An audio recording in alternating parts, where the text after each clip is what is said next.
tema da aula de hoje é a Declaração Universal de Direitos Humanos, que no dia 10 de dezembro completa 70 anos.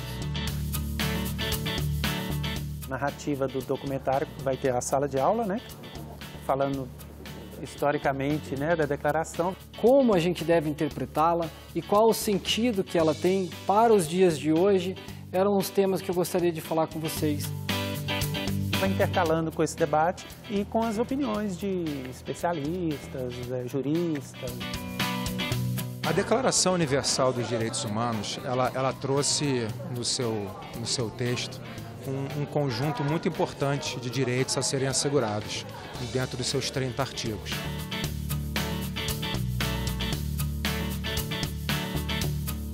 O que são direitos humanos? Simples a pergunta. São os direitos que são inerentes à pessoa humana, né? Que assim, não se aplicam às pessoas jurídicas ou às instituições, são para a proteção dos indivíduos. E é um tipo de direito que não pode ser restringido, diferente dos políticos ou civis, que, por exemplo, dependendo da pena de reclusão, ele é restringido. É aquilo que você se pergunta, o que uma pessoa não pode viver sem? Isso são direitos humanos. É independente do sexo, da idade, da etnia, que é realmente indispensável para que aquela pessoa conviva em sociedade. Vale para todo mundo, então? Vale para todo mundo. A Declaração de Direitos Humanos é um documento feito pelas Nações Unidas em 1948. Essa Declaração Universal foi ratificada numa decisão da Assembleia Geral, na qual participaram todos os países que, à época, integravam as Nações Unidas. Cerca de 50 países concordaram com os termos dessa declaração. Os países que não votaram a favor acabaram se abstendo. São basicamente os países que integravam, então, o bloco socialista, incluindo aí a África do Sul, que não pertencia ao bloco, mas que também se absteve, e a Arábia Saudita. Eu vi um falando uma frase outro dia, já ouvi essa frase mais de uma vez, né? Direitos humanos para humanos direitos. Acho que é bem tendenciosa, né? Porque ela parte de uma perspectiva de que direitos humanos é um garantismo para que bandido não seja punido. E aí, se você acaba, a grande parte do senso comum, acha que direitos humanos é proteger bandido. O direito está ali tanto para proteger, quanto para poder, como posso dizer, dar uma segunda chance para aquela pessoa, né? Falar de direitos humanos é falar de saúde, é falar de educação, é falar de moradia, é falar de qualidade de vida, isso é direito humano. É importante voltarmos os olhos para a declaração como um marco fundamental, como um documento essencial de direitos humanos no mundo inteiro e para o Brasil. A declaração pauta a nossa Constituição Federal, que é uma Constituição cidadã, que traz em seu bojo um conjunto de direitos. Estamos vivendo terríveis retrocessos, principalmente no aspecto do trabalho, principalmente no contingenciamento, né, de recursos para a área da saúde, para a área da educação, que são fundamentais para o exercício da cidadania. Um documento que foi construído no pós-Segunda Guerra Mundial, para olharmos o nosso cotidiano, avaliarmos os nossos desafios presentes, constatarmos que há muitas violações de direitos humanos que acontecem, mas que também há muito que já foi feito.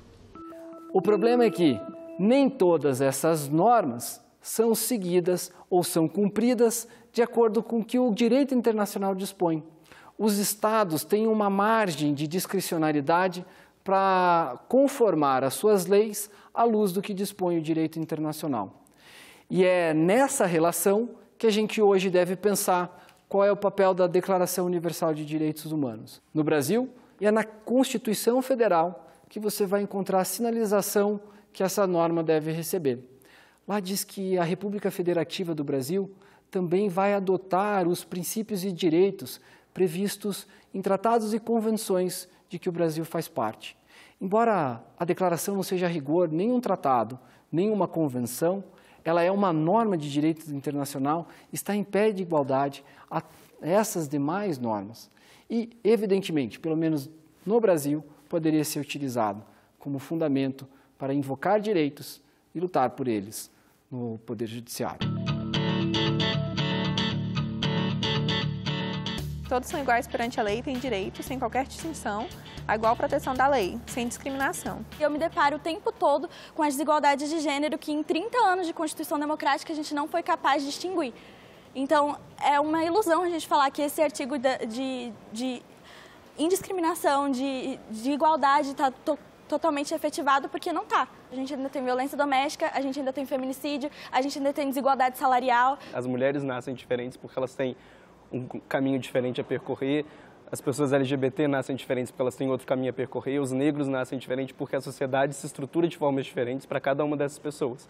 Então, você falar que basicamente está igual na lei não significa que elas vão ser tratadas da mesma forma, porque elas já não nascem iguais perante o sistema. É a diferença entre igualdade formal e igualdade material. A gente não pode pressupor que porque está escrito que todos somos iguais, na realidade a gente vai se deparar com pessoas que são exatamente uma cópia de nós mesmos. É uma declaração, então declara que a gente tem os direitos, mas a gente ainda precisa constituir esses direitos dentro da nossa sociedade. Contrário a uma figura ou uma imagem de que a Declaração Universal de Direitos Humanos ela foi fruto de imposição unilateral dos Estados, que ela é simplesmente uma resposta à Segunda Guerra Mundial e, portanto, ela é aplicada a um contexto específico, e de que ela é uma imposição dos Estados Unidos ou da intelectualidade americana, a gente pode afirmar que a Declaração Universal de Direitos Humanos ela é plural, ela é o ápice de um movimento que tenta garantir um espaço jurídico para a proteção dos direitos humanos em âmbito internacional e, sobretudo, ela representa as diversas culturas de diversos estados que contribuíram para a redação final desses termos. Vocês acham que essas políticas compensatórias, vamos falar concretamente a política de cotas, por exemplo, elas ajudam a efetivar isso que a declaração fala aqui? Meus pais sempre tiveram condições de me pôr em escola privada. Eu olhava as cotas como, meu Deus, estão tirando minha oportunidade. Olha, só tenho agora metade das vagas, olha que absurdo. As cotas como ações afirmativas estabelecidas concretamente começaram de uma forma recente, né? E, às vezes, as pessoas que estudaram na universidade há uns anos atrás e não vivenciavam uma convivência com essa política de cotas estranha, né?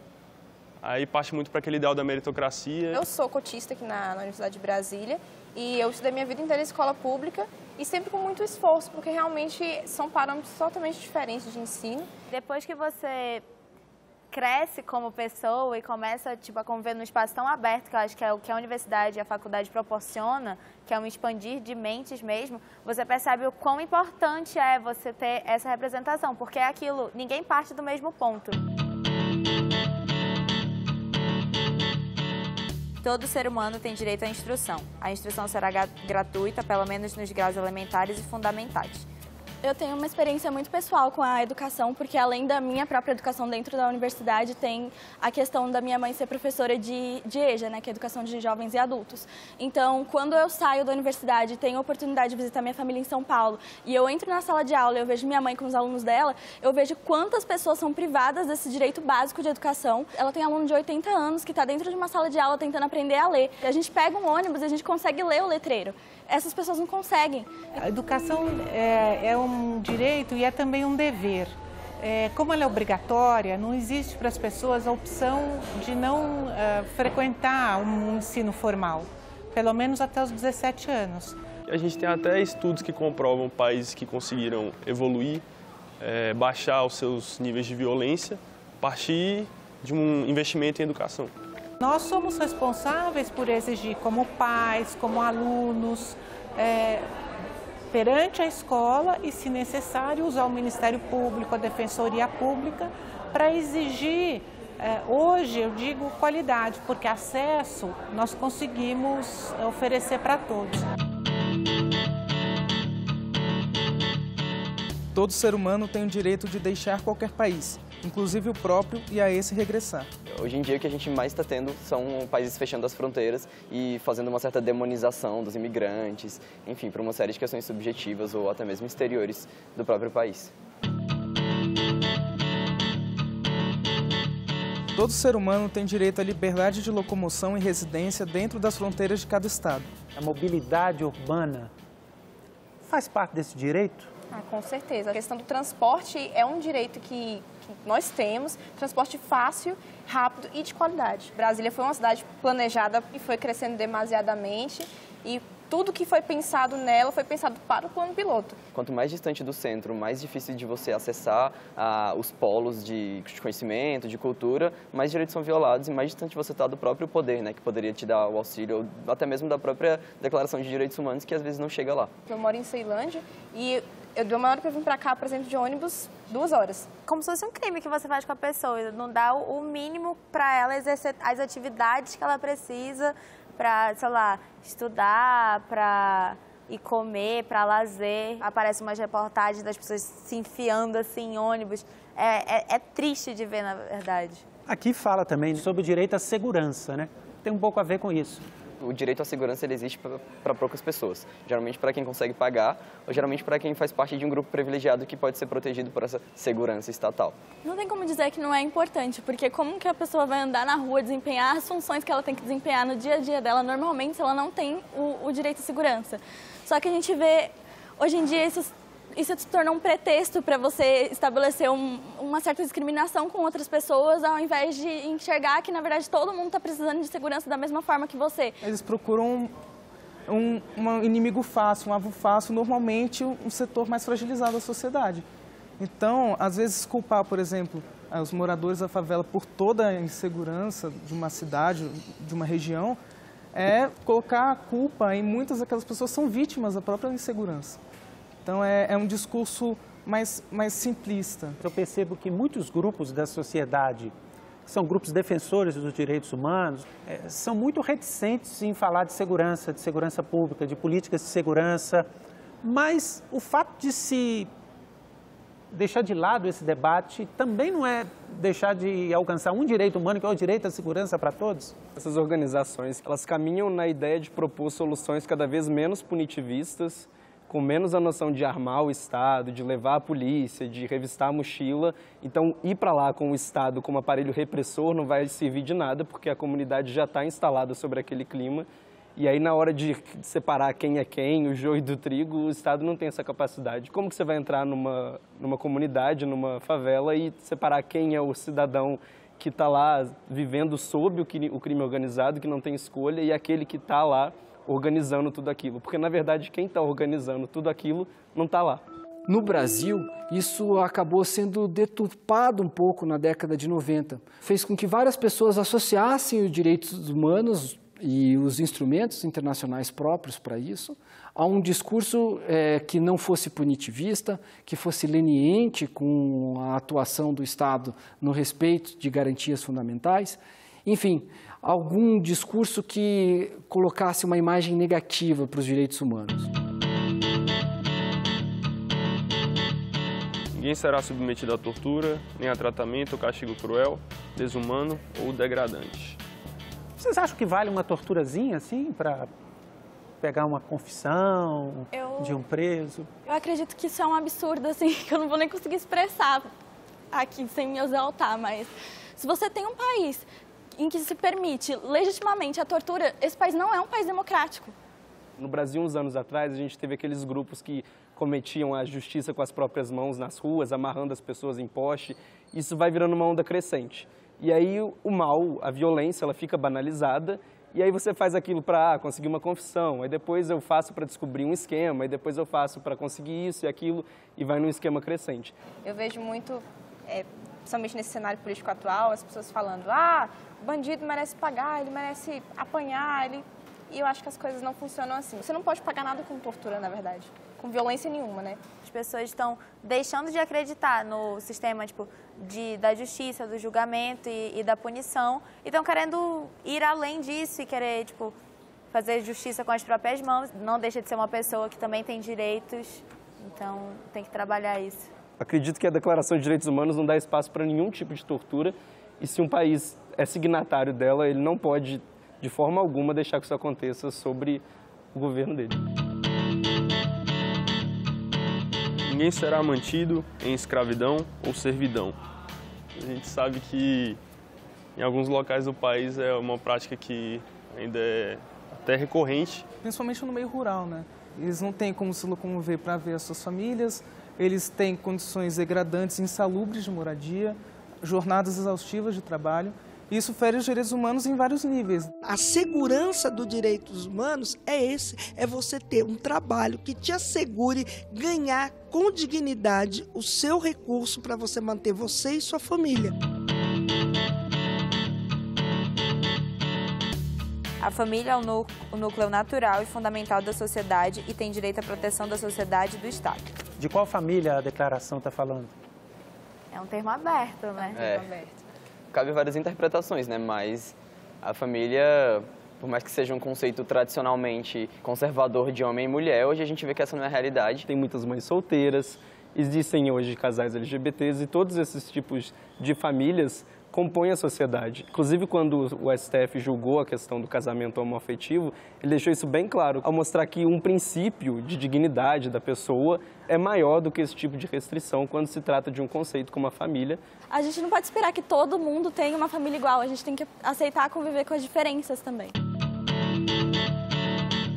Todo ser humano tem direito à liberdade de opinião e expressão. Para vocês, o que é liberdade de expressão? E até onde pode ir essa liberdade, se é que existe limite para ela? A partir do momento em que você tenta tirar de veiculação qualquer que seja a manifestação de um pensamento, a gente vai estar incorrendo em uma censura, né? A gente está tendo uma disputa sobre quem pode falar e quem não pode falar, quem é detentor da verdade e quem não é detentor da verdade. Eu acredito que, por exemplo, impedir fake news, qualquer coisa desse tipo, não seja uma boa estratégia, mas sim identificar o que é verdade e o que não é verdade. E você incentivar que os fatos verdadeiros sejam compartilhados e divulgados. Na divulgação de fake news, você está divulgando uma desinformação para a pessoa, né? Então, assim, acho que na hora de dar liberdade de expressão, acho que esse princípio não pode ofender os outros princípios. Acho que tem que ter uma ponderação na hora dessa liberdade. Se isso vira uma difamação, a gente já tem um problema jurídico. Se carrega um discurso de ódio, já tem um problema jurídico. Então, a pessoa que exerce o direito de liberdade tem que ter consciência de que existem consequências do que ela está expressando. As redes sociais mudaram a forma de pensar e de se expressar. É uma coisa que a gente ainda está em adaptação e tentando criar novas formas de entender e de evitar essas questões. Liberdade de religião me dá o direito de tentar impor os valores da minha religião para outros segmentos da sociedade? Como eu quero seguir ritos que tem na minha religião e quero impor isso a uma pessoa que não acredita, não tem os mesmos viés do que eu. Religião é uma escolha muito pessoal, vai muito da sua vivência, do que você acredita ou não. Então, acho que o Estado laico ele é essencial para justamente garantir essa liberdade religiosa. Um Estado laico é a convivência de todas as religiões no mesmo lugar ou mesmo de religião nenhuma. Você não pode esperar que numa pluralidade de um povo, todas as pessoas carreguem os mesmos valores de uma mesma religião. E aí a gente tem a Declaração dos Direitos Humanos e toda uma concepção maior além disso para garantir esses direitos de uma forma ampla na sociedade mundial, né?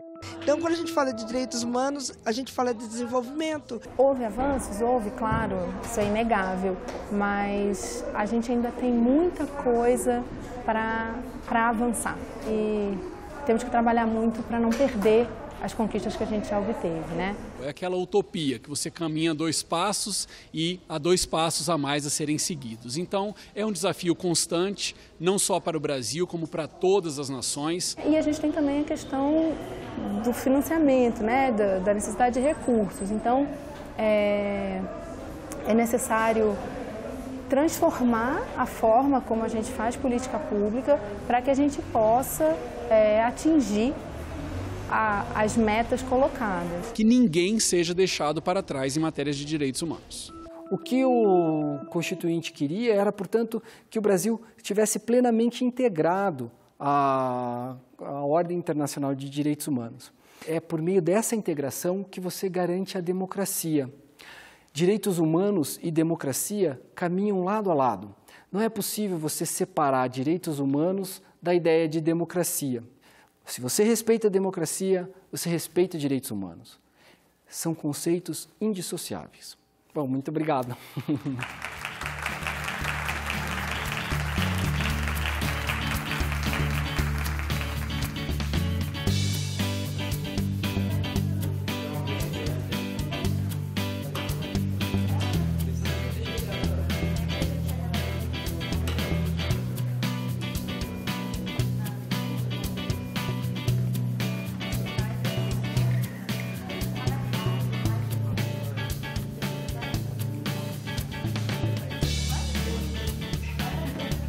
Declaração dos Direitos Humanos engloba um conteúdo que tem que ser trazido à memória das pessoas sempre, né? Os direitos humanos é o básico do básico do que é ser humano. Ela fundamentou muito das coisas que nós temos hoje, dos direitos, das garantias. A gente precisa informar e discutir sempre com a população sobre isso. Por que ela existe, por que ela é importante, por que a gente tem que seguir e entender, principalmente, o que ela prescreve. A gente não sai da escola com conhecimento formado sobre quais são os nossos direitos, o que a gente precisa saber, o que a gente pode e não pode fazer. Discutir isso nos 70 anos pode levar informação para quem acaba assistindo a TV e conscientizar ou mesmo escutar opiniões dissidentes sobre o que está sendo dito e sobre o que é a própria Declaração dos Direitos Humanos.